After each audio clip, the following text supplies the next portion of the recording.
So as government considers more troops after days of looting and violence in the two provinces, how we got to this point of near anarchy is still being fully unpacked. Sparked by calls to free Jacob Zuma from prison, it spiraled into much more than protest. While there are many reasons people have decided to join the looting spree, government is of the belief that it has actually been orchestrated, as you just heard in Barry's package. Well, let's discuss this now with Professor David Everatt, Professor of Urban Governance at Wits School of Governance. Prof, thank you so much for your time. So, do you think that the tide is now turning with these riots? Do you think with the plan to bring more troops on board that we've very likely seen the worst? Sorry, good evening, Sally, and to your viewers. You're putting too many things into the pot. I do think that the tide at one level is turning. I think overnight there was clearly a kind of intellectual shift, so that yesterday and the day before was all shock, horror, look how terrible we are. And overnight it seemed that many people started writing pieces or broadcasting pieces saying, why is this happening? Who is responsible? So I think in that sense the tide may be turning, in that we no longer, I think very few people believe this is some spontaneous pro-Jacob Zuma outpouring of patriotic fervor. There are very clearly, it is well organized and well orchestrated, and I think that is the first step. But I think the extent to which the economic infrastructure, the transport infrastructure, and all related downstream industries have been destroyed, looted, burned, whatever it happens to be, does set up a situation where genuine desperation to eat. We heard stories that a loaf of bread in Soweto costs 70 Rand a loaf now because there just isn't any. So that desperation, which people were saying was the initial driving force, which most people don't accept now, that may well come into play over the next few weeks and months, as these supply lines are simply non-existent right now.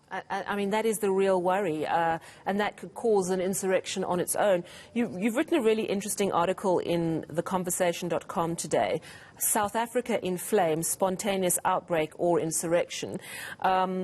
And you point out that there are many reasons for the violence, hunger, frustration, inequality, ethnic tensions, ANC factionalism, among others. But you too are saying this was just too well orchestrated. And also when the police minister confirmed that there have been key infrastructure that's been targeted. To what end? What is this going to achieve? I mean, was this an attempted coup, or is that just a complete conspiracy theory? Well, if it is, I'd agree with it. The problem with conspiracy theories is that they're so attractive, and you can't prove them wrong. But I kind of, it's what Pravin Gordon said, was join the dots, and so you have to try and make sure you're joining the correct dots, not the incorrect ones. But I think when a couple of days into the violence, the Minister of State Security suddenly pops up and says, oh, by the way, we stopped people destroying electrical substations. We've now had reports that water reservoirs were being targeted as well. You're in a situation where highly trained units are very clearly targeting key infrastructure with a specific goal of destabilizing the society.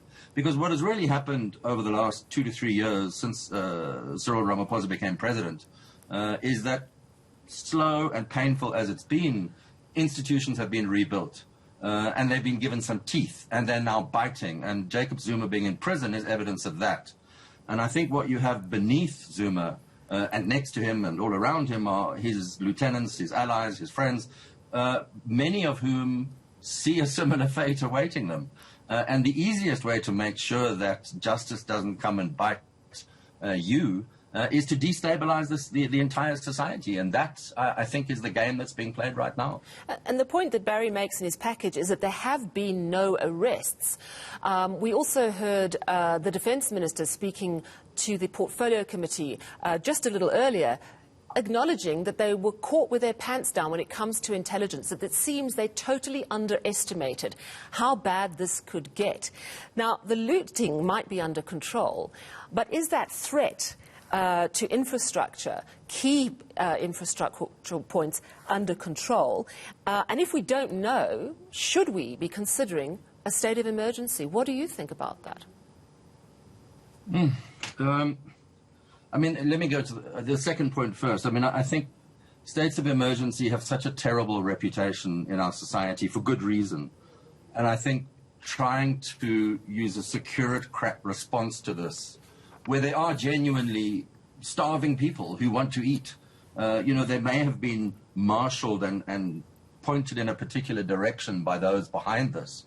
That doesn't take away the reality of the fact that they are starving, that they have been in lockdown for however many years and months, and livelihoods have been destroyed.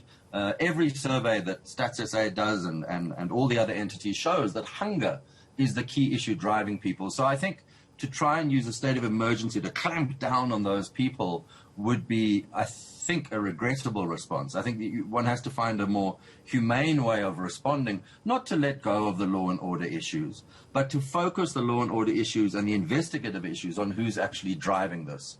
Because I don't think, we've all seen the video footage of, little kids throwing bricks against kind of shuttered windows and so on. I don't think an 11-year-old kid sat there thinking about the potential damage he or she may do and whether Zuma deserved this brick or not. They're just people who've been pointed in a direction. And I think we really need to focus on how you get to those, people call them agents provocateurs as if they're somehow outside the state. They're not. And I think that's why the police are completely missing in action. Everyone has seen that on our TV screens. There's a looter. Oh, there's a police person watching them. How lovely. And then you send in the army. In Gauteng, the army went to one of the sports stadia and sat and waited because no one thought of giving them vehicles to drive around in. At some level, you have to say the problem is within the state, and the state is trying to fix it.